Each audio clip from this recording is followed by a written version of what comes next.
Hello बच्चों, कैसे हैं आप सब लोग। तो स्टार्ट हो चुकी है हमारी क्लास। जैसे कि मैंने कल आप लोग को कंप्यूटर में पढ़ाया था सीपीयू क्या है। सीपीयू के मैंने कुछ पार्ट बताए थे। उसके पहले मैंने आपको हार्डवेयर सॉफ्टवेयर के बारे में बताया था। आई होप कि आप लोग को समझ में आ चुका होगा। तो हम फटाफट पिछली क्लास का रिवीजन पहले करते हैं, इसके बाद आगे का टॉपिक पढ़ते हैं। तो कल मैंने क्या पढ़ाया था आप लोग को। कल मैंने पढ़ाया था आप लोग को सीपीयू। ठीक, तो मैंने सीपीयू के बारे में आप लोग को कुछ बताया था। सीपीयू को हिंदी में क्या कहते हैं, सभी लोग तुरंत बताइए। सीपीयू को हिंदी में क्या कहते हैं। इसको हिंदी में कहा गया था केंद्रीय संसाधन इकाई। क्या कहा गया था इसको हिंदी में? इसको कहते हैं केंद्रीय संसाधन इकाई। इसको क्या कहते हैं हिंदी में? केंद्रीय संसाधन इकाई। इसी को मैंने इंग्लिश में इसका फुल फॉर्म बताया था। क्या कहते हैं? Central processing unit. तो ये क्या होगा, ये हिंदी में हो गया और ये इंग्लिश में हो गया। इतना समझ में आ चुका।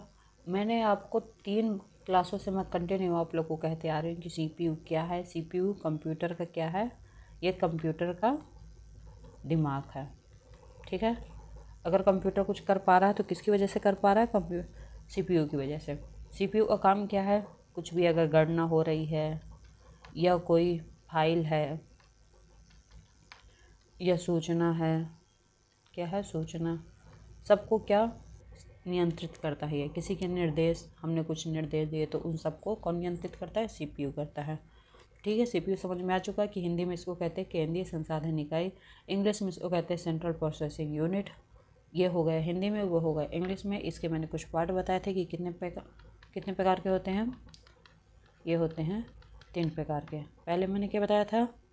इसका पहला होता है सीयूसी, दूसरा क्या होता है एएलयू, और तीसरा क्या होता है स्टोरेज। ठीक है, क्या होता है? Storage device. ये इसके 3 प्रकार होते हैं। तो अच्छी तरह से आप लोग को याद हो चुका है सीपीयू क्या था। सीपीयू को हिंदी में सेंट्रल संसाधन केंद्रीय संसाधन इकाई कहते हैं, इंग्लिश में इसको सेंट्रल प्रोसेसिंग यूनिट कहते हैं। अगर जो सीपीयू की बात करें तो सीपीयू क्या है? ये कंप्यूटर का दिमाग है।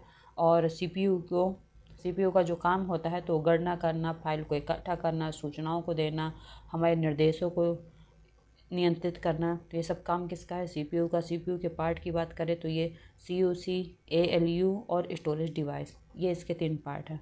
मैंने यहाँ तक आप लोग को बताया था सब। अब इसके आते हैं, ये हो चुका आप लोग का सीपीयू। ठीक है, अब इसके आगे किस में आते हैं? Computer memory. ठीक, नेक्स्ट क्वेश्चन आपका है, क्वेश्चन आता है कि कंप्यूटर मेमोरी क्या है। तो मेमोरी से आप लोग को पता है कि मेमोरी किसे कहते हैं? याददाश्त को। हम जो हमारा पिछला जो याद किया होता है या हमें जो याद करना होता है, जिसको हिंदी में क्या कहते हैं? स्मृति। ठीक, तो अब आप लोग ये बताइए मुझे कि जो हमारी मेमोरी होती है तो कहाँ होती है? हमारे बॉडी किस पार्ट में होती है? हमारे दिमाग में होती है ना। तो मेमोरी कहाँ हुई? हमारे दिमाग में हुई। हर एक इंसान की मेमोरी उसके दिमाग में होती है। ठीक है, तो वैसे ही कंप्यूटर की मेमोरी कहाँ होगी? वे भी उसके दिमाग में ही होगी। जब हमारी मेमोरी हमारे दिमाग में होती है, अगर कोई जानवर है तो जानवर की मेमोरी, अगर गाय है, गाय अगर कहीं जाती है तो उसे पता होता है कि लौट के मुझे इस घर में आना है। तो क्या है? वो उसकी मेमोरी में फीड हो चुका होता है दिमाग में उसके। ठीक है, तो सबके पास दिमाग होता है, वैसे कंप्यूटर के पास भी दिमाग है। कंप्यूटर का दिमाग किसे कहते हैं? अभी मैंने बताया था कि कंप्यूटर का दिमाग किसे कहते हैं। तो कंप्यूटर का दिमाग कौन हुआ? सीपीयू। ठीक, जब सीपीयू दिमाग है तो हम सीधा सीधा इसमें क्या लिखेंगे? हम इसमें लिखें, पहले तो आप लोग को लिख देना है स्मृति स्मृति, कुछ नहीं लिखना। ये तो मैंने ऐसे समझाने के लिए जस्ट आप लोग को बताया था। इसमें आप लोग को लिखना है, अगर आपने ये लिखा कि कंप्यूटर मेमोरी सीपीयू में होती है। ठीक, या आपने लिखा कि कंप्यूटर मेमोरी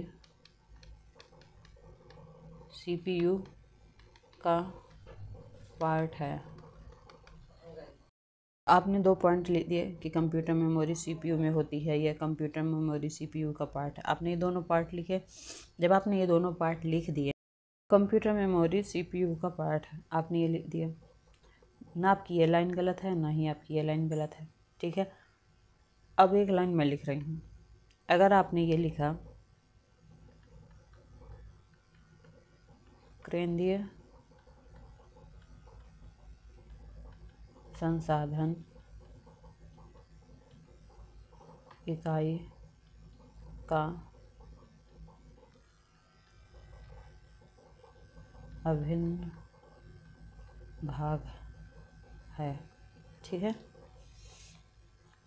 अगर आपने ये चीज़ लिखी तो जब केंद्रीय संसाधन इकाई क्या है, ये जो मैंने लाइन लिख दी तो ये क्या है, ये सीपीयू को क्या कहते हैं, हिंदी में कहते हैं। मैंने अभी ऊपर ही बताया है आप लोग को कि ये लाइन लिखेंगे केंद्रीय संसाधन इकाई का अभिन्न अंग है। चीज़ वही है। आपने अगर सीपीयू लिखा नंबर आप लोग को मिलेंगे, पर अगर आपने केंद्रीय संसाधन इकाई लिखा तो जो चेकर होगा वो आगे नहीं पढ़ेगा, समझ जाएगा कि बच्चा होशियार है, इसने सही लिखा है, ठीक। तो हमें ऐसे ही कुछ लिखना है कि कम लिखें और नंबर भी मिल जाए। जब आप केंद्रीय संसाधन इकाई लिखेंगे आपकी 2 लाइन तो भरी जाएगी इसमें, इसलिए आप लोगों को ये लिखना है कंप्यूटर मेमोरी में। आप चाहो तो उसे भी लिख सकते हो, चाहो तो इसे लिख सकते हैं।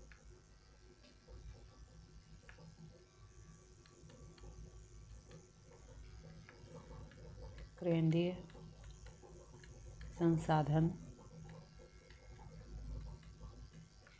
इकाई का यह अभिन्न अंग है। ये तो हो गया कॉमन वर्ड, ये इसका अभिन्न अंग हो गया। अभी काम क्या करता है, मेमोरी का काम क्या है, तो जो दिमाग का काम था वही मेमोरी का काम है कि हमारे निर्देश, हमारी सूचनाएं, हमारे परिणाम क्या करता है, संचित करता है। तो हमें वही सेम लिख देना है।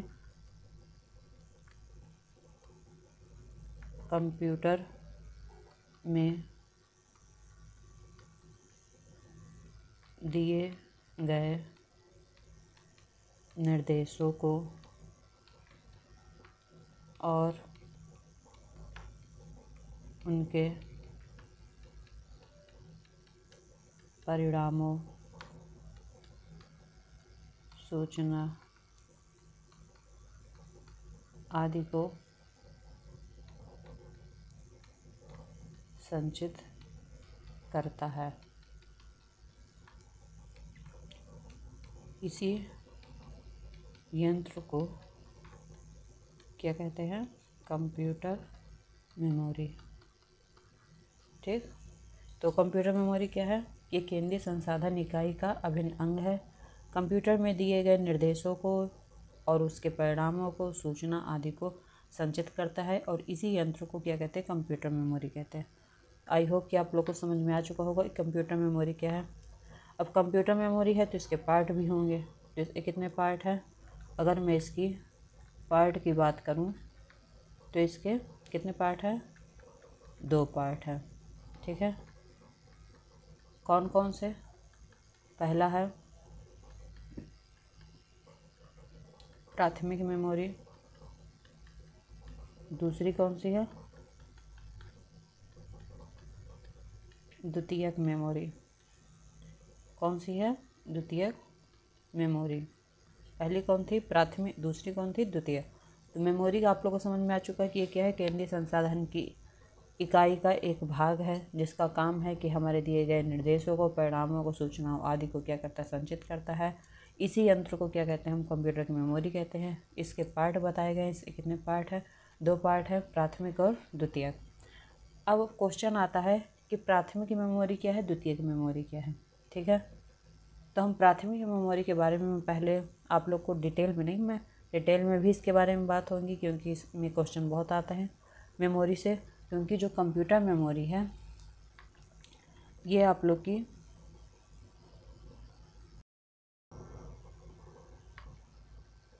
तो कंप्यूटर मेमोरी जो आपकी है वो बहुत इम्पॉर्टेंट है, ठीक है। वेरी वेरी इंपॉर्टेंट आप इसको कह सकते हैं। इससे हर साल ये क्वेश्चन तो आता है क्योंकि इसका क्या है, टॉपिक बहुत बड़े हैं। तो प्राथमिक और द्वितीयक मेमोरी में एक क्वेश्चन जरूर आएगा, या तो प्राथमिक से आएगा या तो द्वितीय से आएगा, ठीक है। तो प्राथमिक की मेमोरी की अगर मैं बात करूं तो ये क्या होता है कि जब कंप्यूटर लेते हैं, कंप्यूटर छोड़ो, अगर मैं कहूँ कि हमने मोबाइल लिया, ठीक है, तो मोबाइल में कुछ सिस्टम क्या होते हैं पहले से ही दिए होते हैं। हम जाते हैं तो हम उसमें क्या पूछते हैं, इसमें भैया रैम कितनी है, रोम कितनी है। जिन लोगों ने देखा तो देखा, नहीं देखा तो नहीं देखा, ठीक। उसमें पहले से ही दिया होता है, और हर एक मोबाइल के डिब्बे के पीछे उसकी रैम लिखी होगी, उसकी रोम लिखी होगी, लिखी रहती है ना। अगर नहीं अभी तक किसी ने गौर किया तो ज़रूर गौर कर ले। फिलहाल आज की डेट में सबको ये चीज़ें पता होती हैं। तो रैम और रोम क्या होता है, पहले से हमारे पास होते हैं। तो मेमोरी क्या होती है, मेमोरी इसी में कुछ स्टोर होती हैं। तो कंप्यूटर में क्या होता है कि कंप्यूटर जब हम लेते हैं, कंप्यूटर लैपटॉप कुछ भी लिया, तो कुछ फंक्शन हमें पहले से ऑलरेडी दिए होते हैं ना। तो जो हमें पहले से दिए मिलते हैं उसे कहते हैं प्राथमिक मेमोरी। जो हमें कंप्यूटर खरीदने के साथ साथ हमें मिलते हैं उसे हम क्या कहते हैं, प्राथमिक मेमोरी कहते हैं। और जो मेमोरी हम कंप्यूटर लेने के बाद, या मोबाइल लैपटॉप कुछ भी आप कहो सॉफ्टवेयर, तो हमने लेने के बाद जो हम बाद में डलवाते हैं, वो क्या होती है, द्वितीयक मेमोरी। हम सुविधा के अनुसार हमें लगता है कि अभी इसमें स्पेस कम है तो हम ये डलवा लेते हैं। अभी हमें लगता है कि ये वाला विंडो अच्छा नहीं, हम अगला वाला विंडो डलवा लेते हैं, तो हम दूसरा विंडो उसमें डलवा लेते हैं। तो ये सब जो हम बाद में ऐड कराते हैं वो क्या है, द्वितीयक मेमोरी के अंदर आता है। जो हमें पहले से मिलती है वो क्या होती है, प्राथमिक मेमोरी, ठीक है। तो ये थी आप लोग की प्राथमिक और द्वितीयक मेमोरी। द्वितीयक मेमोरी में क्या होता है, इसमें अगर लाइट चली गई तो ये मेमोरी भी चली जाती। इसमें क्या होता है, लाइट रहे ना रहे वो आपके मोबाइल, कंप्यूटर, लैपटॉप, टैब कुछ भी है वो डिलीट नहीं होती है, ठीक है। तो ये थी आप लोग की प्राथमिक और द्वितीयक मेमोरी।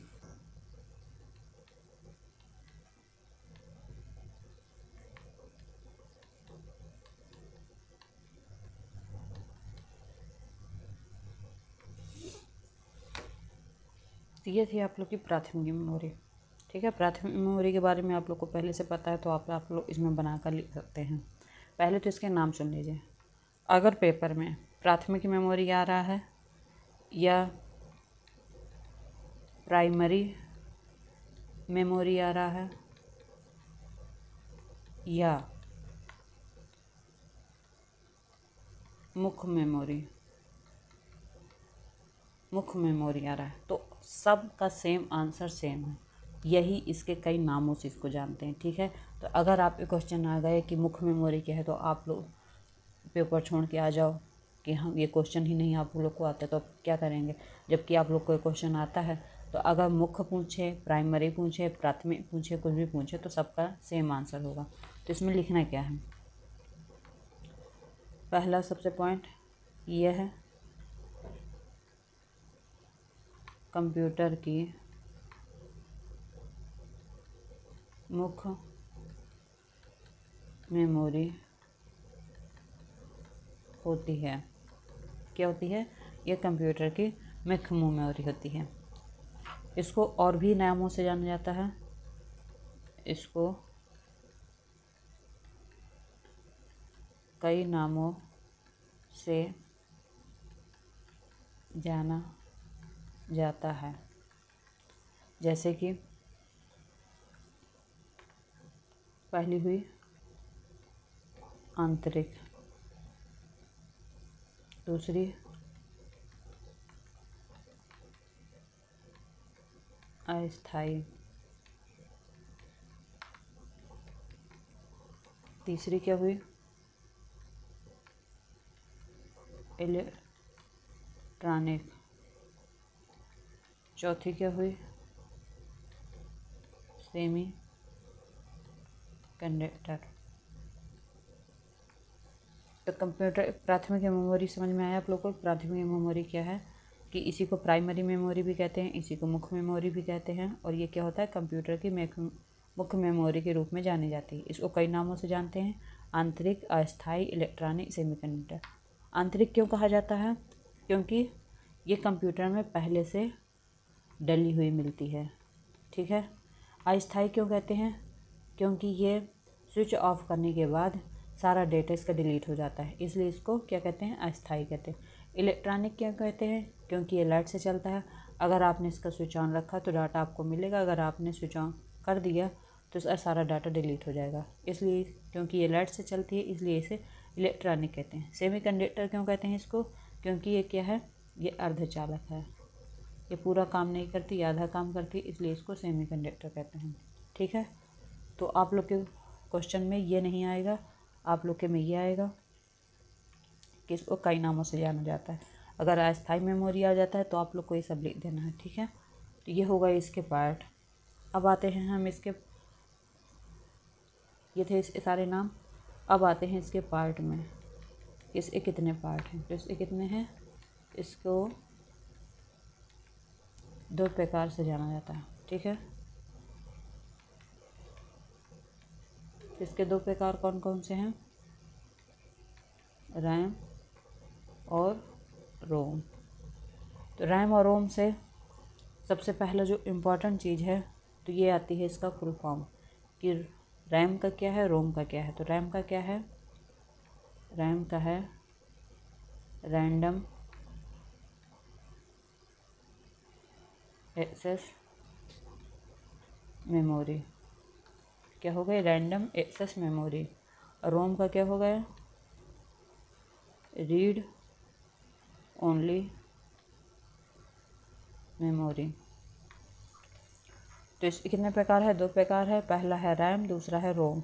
रैम को क्या है, रैंडम एक्सेस मेमोरी हो गई, रोम क्या होगा, रीड ओनली मेमोरी। तो ये क्या होगा, ये आप लोग को लर्न करना पड़ेगा। ठीक है, तो अभी तक हमने क्या पढ़ा, अभी तक पढ़ा कि सीपीयू के पार्ट, जो कि कल बता चुकी थी कि सीपीयू को हिंदी में क्या कहते हैं, केंद्रीय संसाधन इकाई। इसी को इंग्लिश में कहते हैं सेंट्रल प्रोसेसिंग यूनिट। इसके बाद सीपीयू को क्या कहा जाता है, सीपीयू को कंप्यूटर का दिमाग कहा जाता है। इसका काम क्या होता है, गणना करना, फाइल्स को सेफ रखना या सूचनाओं को, इन सबको काम कौन नियंत्रित करता है, सीपीयू करता है। सीपीयू के पार्ट क्या थे, सीयूसी, एएलयू और स्टोरेज डिवाइस, ये इसके पार्ट थे। अब इसके बाद आ गए हम कंप्यूटर मेमोरी में, जो सबसे ज़्यादा इम्पोर्टेंट है। कंप्यूटर मेमोरी क्या है, केंद्रीय संसाधन इकाई का क्या है, अभिन्न अंग, मीन सीपीयू का ये एक पार्ट है, जिसमें दिए गए निर्देशों को, उसके परिणामों को, सूचनाओं आदि को नियंत्रित करने वाला जो यंत्र है वो क्या है, कंप्यूटर मेमोरी। कंप्यूटर मेमोरी के पार्ट क्या है, तो इसमें है प्राथमिक और द्वितीय। प्राथमिक मेमोरी क्या है, प्राथमिक मेमोरी होती है ऐसी मेमोरी जो कंप्यूटर के मुख्य पार्ट के रूप में काम करती है, जो स्विच ऑफ करने के बाद इसका सारा डाटा डिलीट कर देती है। इसमें कोई भी डाटा स्थिर नहीं होता है और यह हमें कंप्यूटर में प्राप्त डली हुई मिलती है, या हमें डालने की ज़रूरत नहीं पड़ती है। इसको कई नामों से जानते हैं, प्राइमरी मेमोरी के नाम से, मुख्य मेमोरी के नाम से भी, आंतरिक अस्थायी इलेक्ट्रॉनिक सेमीकंडक्टर, इसको इतने नामों से जानते हैं। इसके पार्ट मैंने बताएं कि इसके पार्ट होते हैं रैम और रोम। रैम का फुल फॉर्म क्या हो गया, रैंडम एक्सेस मेमोरी, और रोम का क्या हो गया, रीड ओनली मेमोरी। तो ये थे इसके पार्ट। इसके आगे की क्लास कल होगी, उसमें कल मैं आपको बताऊंगी कि रैम क्या है। रैम के बारे में पूरा क्वेश्चन आता है कि रैम क्या है, तो रैम से जुड़ी चीज़ें, रैम के कितने पार्ट होते हैं, रोम क्या है, रोम के कितने पार्ट होते हैं, और volatile memory, non volatile memory में क्या डिफरेंस होता है, ये सब चीज़ें कल बताऊंगी। तब तक के लिए bye bye, best of luck.